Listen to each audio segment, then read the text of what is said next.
Bueno, hemos dejado atrás, afortunadamente, una pandemia, pero no era la primera en la historia de la humanidad. Y siempre, al final, no sé por qué, los humanos acabamos encontrando en un animalillo la causa, el porqué, ¿no? No sé si a veces es verdad o a veces es echarle el muerto a alguien, ¿no? Pero lo cierto es que a lo largo de la historia de la humanidad ha habido grandes plagas y las ratas han sido, en muchos casos, protagonistas de estos grandes acontecimientos históricos. A ellas, a las ratas, Iván Mourín, escritor, investigador, criminólogo, ha querido dedicarles un libro. ¿Se lo merecían, sí o no, Iván? Se lo merecían. Se lo merecían. Sí. El título lo has publicado bajo el título de Ratas, misterios sobre esas reinas, ¿no? Podríamos decir así, esas reinas del submundo que está aquí abajo nuestros pies, ¿no? Sí, porque es que realmente la idea original del libro es que para ser un animal que es tan cotidiano, tan cercano a nosotros, porque realmente es así, tenemos mucho desconocimiento. O sea, le tenemos miedo, le tenemos aversión, es un miedo realmente heredado, porque no significa que realmente nos hayan hecho nada directamente como para temerlas, pero sí que es cierto que nuestra sociedad se ha encargado de darle ese estigma de animal maldito, de animal portador de plagas, un peligro, un auténtico peligro. Y precisamente lo que he querido demostrar es que existe un peligro real, pero también que hay mucho más allá, que es un animal que realmente es interesante, que es muy inteligente, sociable, y después también toda la leyenda que hay. Que es bueno, algunos niños tienen en casa el hámster, el ratoncito, ¿no? Y es verdad que también en el cine no siempre es el malo de la película la rata, ¿no? A veces es el dragón o es otro, o la araña, ¿no? Que tienen siempre ese estigma también, o el zorro, que es el malo de la peli y tal, pero no las ratas, ¿no? Y en cambio, en la vida real, muchas veces, como tú dices, nos dan repelús, nos alejamos, no nos gustan, sobre todo las ratas de ciudad, creo yo, ¿no? Sí, sí, porque además es curioso, porque la transmisora de la gran plaga, que fue la plaga de la peste negra, no fue este tipo de rata, fue la rata negra, que se extiende en el siglo XII con los barcos de los cruzados, y entonces porta esta enfermedad. La que conocemos nosotros, que es la Ratus norvegicus, se extiende en el siglo XVIII. Pero claro, es una rata que realmente a la vista no es muy agradable. O sea, es más grande que la rata negra, además tiene como una pinta de más descuidada, porque tiene el pelo más encrespado, un hocico más rotundo, y es más agresiva. Es tan agresiva como que es capaz de desplazar a la rata negra a los campos, que es donde realmente habitan hoy en día, y hacerse las auténticas reinas de la ciudad. De la ciudad, ¿no? Bueno, esta investigación tiene que haber sido súper interesante, además, nutriéndote de varios campos que no tienen nada que ver, ¿no? Porque por un lado está la literatura, y por otro lado está la historia, es decir, la realidad y no los mitos y las leyendas, pero también está la parte científica y zoológica, creo yo, ¿no? Exacto, o sea, lo que he querido es darle diversos puntos de vista, no simplemente centrarnos en el animal y el punto de vista más genérico, más relacionado con nosotros, sino también pues, desde el punto de vista de gente que la tiene como mascotas y que realmente demuestran esa capacidad empática que tienen estos animales desde el punto de vista de personas que han trabajado directamente con las ratas en laboratorios, desde el punto de vista, obviamente, también de los controles de plagas, y entonces poder dar esos diversos enfoques, ¿no? Como ver que este animal, que realmente, en el caso de la Ratus norvegicus, en la rata parda o gris, realmente tiene dos prioridades, que una es procrear y la otra es alimentarse. Si ellas no se ven realmente amenazadas, porque son muy territoriales, y sobre todo tienen aquello que les motiva, que es comida, no suelen ser agresivas. O sea, suelen, y lo han demostrado en lugares donde se les venera, como en Karnimata, en la India, que realmente si están siendo bien tratadas y ellas no se encuentran amenazadas, no tienen por qué resultar un auténtico peligro, fuera de que realmente nos pueden contagiar ciertas enfermedades. Háblame también de todo ese lado científico. ¿Se utilizan en laboratorios? ¿Se siguen utilizando hoy en el mundo, en algunos laboratorios, las ratas? ¿Por qué este animal? ¿Qué tiene de especial? ¿Qué le hace, quizá, bueno, ideal para su estudio, ¿no? O su uso en laboratorio? Sí, pues depende también de la especie. La más utilizada es estas ratas blancas, ¿no?, de laboratorio. Pero primero tienen una neuroplasticidad muy importante. Eso hace que sean bastante rápidas para aprender cosas. O sea, hacen pruebas, sobre todo para estudios del Parkinson, del Alzheimer, etc. Y entonces se les ve ese desarrollo que tienen, ¿no? Después también se trata sobre todo de la carga genética que tienen, que al tenerla sobre todo controlada, pues para ciertos estudios, como por ejemplo los relacionados con el cáncer, pues se trabaja también mejor. Pero luego también se están haciendo estudios con la rata topodesnuda, que es muy peculiar porque es una rata que es capaz de vivir 30 años, que tolera todo tipo de cánceres. O sea, realmente parece que no le afectan, que es capaz de aguantar la respiración 20 minutos y que además son capaces de procrear hasta el último momento de su vida. O sea, es un animal que es realmente asombroso. Es un Terminator, ¿no? Sí, es que Casi, además ¿no? le están haciendo estudios sobre la longevidad, para ver cómo se podría aplicar precisamente a los humanos. Ajá.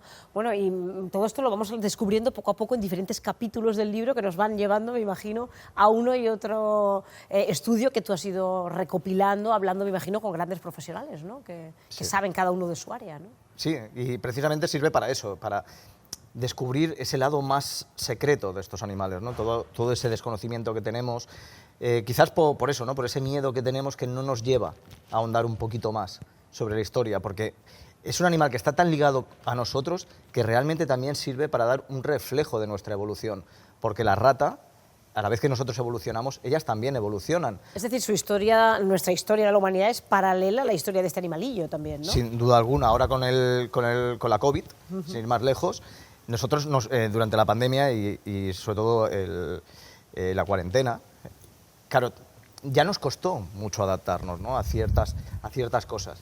Pues ellas se tuvieron que acostumbrar también, porque perdieron su sustento principal, que es aquel de los restos que dejan restaurantes, supermercados. Entonces, ¿qué optaron? Pues por un lado, se alimentaban de lo más cercano, por ejemplo, de cables de coche, etcétera. Pero ya dijeron, ¿dónde podemos sacar la comida?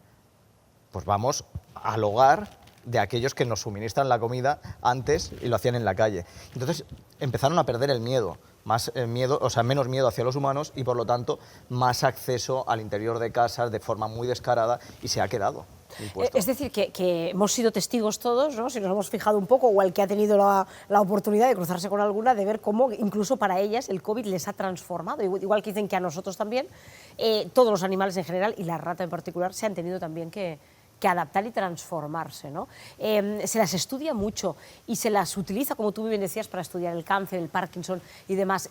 ¿Es que somos muy parecidos a las ratas o no? Somos muy parecidos a muchos animales, eso es lo curioso, ¿no? O sea, un ejemplo, los cerdos, con la creación de órganos para poder realizar trasplantes en humanos. O sea que nos tenemos que alejar de esa idea de que somos exclusivos, que somos únicos. No, existen parentescos, de mayor o menor medida, pero el parentesco genético está dentro de los seres vivos. Bueno, quiero hablar también, nombrábamos la peste como ese gran capítulo de la historia en el que la rata, bueno, transformó la historia de un continente entero, ¿no? Sin duda. ¿Ha habido a lo largo de la historia otros momentos clave en los que podamos decir que la rata ha sido protagonista de la historia o no? Pues, por ejemplo, en la Primera Guerra Mundial estaban presentes en las trincheras. Porque hay que pensar que las ratas, como insisto, necesitan comer. Todos necesitamos comer, pero ellas tienen una prioridad muy grande. Y entonces, claro, en un campo de batalla, pues tienen un sustento muy importante, que son los cadáveres, la gente enferma. Y entonces allí se encargaron de transmitir muchísimas enfermedades. Por un lado, aquellas que pueden transmitir a través de una mordida, que la gente piensa que es la rabia. Las ratas no suelen ser portadoras de la rabia porque no toleran el virus. Pero hay otras, el Sodoku, por ejemplo, es una enfermedad que causa problemas psicomotores, neurológicos y que se transmite a través de las mordidas. Un montón de tipos de fiebre, porque las ratas son portadoras de muchísimos virus, pero muchísimos virus son caldos de cultivo desde que nacen hasta el momento en el que mueren. Y entonces nos pueden transmitir fiebre Q, tenias, en el caso de si se ingiere la carne de las ratas y no está bien cuidada, como ocurre en algunos países. Y entonces ese es el peligro. Por eso se insiste mucho en un control sanitario muy grande en zonas, por ejemplo, donde se manipulan comidas, en hospitales, superficies donde se manipulan alimentos, restaurantes, porque, claro, las ratas sueltan mucho pelo a lo largo de su vida, heces, orina, y por ahí es por donde viene la contaminación real. En Hong Kong, en 2022 creo que fue, hubo un brote de hepatitis C y se comprobó que venía de que las heces de las ratas habían contaminado el agua y de ahí se había transmitido la enfermedad. Este pasado verano el ayuntamiento nos decía, ojo, porque con los cambios de clima que estamos teniendo vamos a tener un verano especialmente movidito con cucarachas y con ratas, que son los otros dos grandes vecinos que tenemos los de Barcelona, ¿no?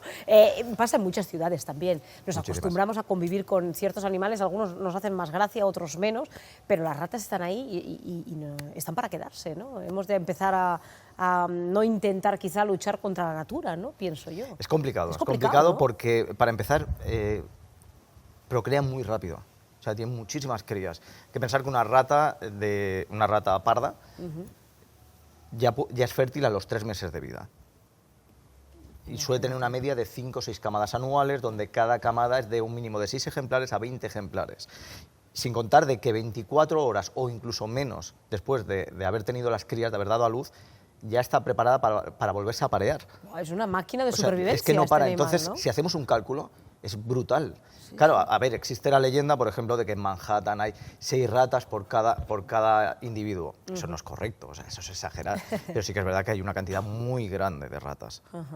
Oye, y quiero que me hables también de toda esa parte que tiene que ver con la mitología, con las leyendas, con los mitos urbanos que hay en torno a estos animales, ¿no? ¿Tú has descubierto cosas realmente curiosas? Sí, sí, sin duda, sin duda. A ver, desde leyendas que realmente no lo son, y que son fenómenos naturales, como el rey de ratas, que es un fenómeno donde varios ejemplares aparecen unidos por la cola. Los primeros documentos son del siglo XV y se dice que si te encuentras con un ejemplar de este tipo, bueno, te va a caer una maldición, entre un montón de desgracias. Y además se daba como que nacían ya así, que sobre todo se hacía para poder nutrir a un ser superior dentro del nido. Pero es un fenómeno que se produce porque hay que pensar que en los nidos duermen muchísimos individuos, muchos ejemplares. Y entonces, con esas colas tan largas, pues en ocasiones se generan nudos, y nudos por el material que compone el nido, que son plásticos, hojas, junto a secreciones del animal, saliva, sangre. Y al final, ¿qué pasa? Que se genera un nudo, tiran, y pasa como con las cuerdas, tiras y el nudo se hace más duro. Y hoy en día, gracias a Internet y a los teléfonos móviles, podemos ver ejemplares de este tipo y vivos. Y que no solamente pasa con las ratas, sino también con las ardillas. Entonces, hay cosas que ves que fuera de la leyenda existen. Y que no tiene nada que ver con nada paranormal ni sobrenatural, pero que es muy curioso. Oye, y en el mundo de la literatura, me imagino que también ha dado mucho juego para generar mil y una historias, algunas de terror incluso, ¿no? Sin duda, sin duda. Yo personalmente he utilizado a la rata más de una vez en la ficción, porque yo opino que lo cotidiano siempre es lo que más miedo nos da, y con lo que es más fácil que el lector empatice, y que por lo tanto sea más fácil robarle un buen susto, ¿no? Y que más cotidiano que una rata, que la tenemos ahí y que no tienes que, o sea, no hay ninguna necesidad de dotarla de algo sobrenatural. O sea, es un animal que es intrusivo, que se cuela con muchísima facilidad, que es muy inteligente, porque realmente es muy, muy inteligente. Y que además tiene una potencia de mordida, con esos dientes además agudos, que no necesitas mucho más. Tiene buena mandíbula, vaya. Sí, sí, ¿no? Entonces puedes poner una situación muy sencilla y generar una auténtica historia de miedo. Oye, ¿y qué tenemos que hacer si nos encontramos una rata? Tú me imagino que habrás aprendido investigando, hablando ¿no? Preparando el libro, habrás aprendido algo, ¿no? Sobre cómo convivir con ellas o defendernos al menos, ¿no? Es complicado, porque vemos... algunas son muy agresivas, incluso en Barcelona hemos visto grabados con teléfonos algunos vecinos. Sí. Oye, las ratas se encaran. Se encaran porque cada vez son más valientes. O sea, yo digo que tienen el concepto, o sea, como los chihuahuas. Exactamente lo mismo, o sea, son muy pequeños pero no tienen ese concepto de tamaño. O sea, son capaces de plantarle cara a quien haga falta. Y es eso, y se han envalentonado mucho. Pero para empezar, si vemos una rata, es que es muy probable que hayan más cerca. Eso va a empezar, ¿no? Entonces hay que centrarse en eso, ¿no? De que si vemos mucho movimiento hay que intentar notificarlo lo antes posible. Sobre todo por consejos que me han dado desde empresas de control de plagas, no intentar hacer nosotros muchos movimientos porque podemos empeorar la cosa. Además, por eso, pues son muy territoriales.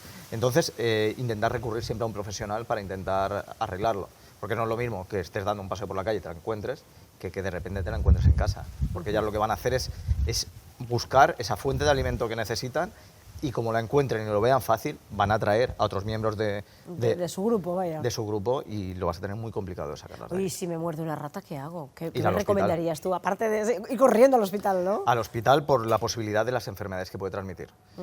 Y además, afortunadamente, con las medicinas que tenemos hoy en día, muchas puede quedar un susto, incluso puedes pasarlo un poco mal, pero te puede salvar, ¿no? Por ejemplo, en el caso del Sudoku que mencionaba antes, con penicilina y con medicamentos para la sífilis se cura. Pero si tardamos mucho, porque pensamos que, porque ha pasado en alguna ocasión con ratas domésticas, y nos esperamos mucho, se puede infectar. Y si se infecta podemos tener problemas. Entonces se extiende por el torrente sanguíneo, otros órganos, se genera una septicemia y podemos morir. Bueno, ya para acabar, quiero que hagamos un poco de resumen de este libro, que como tú, esto que nos está explicando está en el libro y mil cosas más, ¿no? Yo creo que nos cambiará un poco el concepto del animal una vez leído el libro, ¿no? Como mínimo tendremos mucha más información para ser un poco más exactos a la hora de opinar, ¿no? Sí, yo creo que sí, porque por un lado no vas a dejar de temer a este animal, pero también se le puede enfocar de otra manera. O sea, podemos ver que realmente somos muy fáciles de... o sea, tenemos un don, podríamos decir, para estigmatizar las cosas, o sea, para poner etiquetas. Y no hay mayor ejemplo, que en el libro aparece también, que utilizamos el nombre de rata de forma despectiva. Y entonces ese es el enfoque que le quería dar, ¿no? Es decir, ese lado negativo del animal, pero también un lado positivo que es posible que más de uno empiece a verlo de una manera diferente. Te tengo que confesar que yo a veces he intentado desaprender esa aprehensión que tenemos por cucarachas, por algunos insectos, ¿no? Por larvas o por decir, bueno, Alicia, vamos a intentar ser un poco más, ¿no? No dejarte llevar por eso que nos nace de dentro, que no sabemos de dónde viene, pero que a veces hay personas que incluso quedan bloqueadas, ¿no? Con una rata, con una araña o con cucarachas, ¿no? ¿Qué nos pasa? Es algo que viene visceral casi, ¿no? Sí, es un miedo atávico.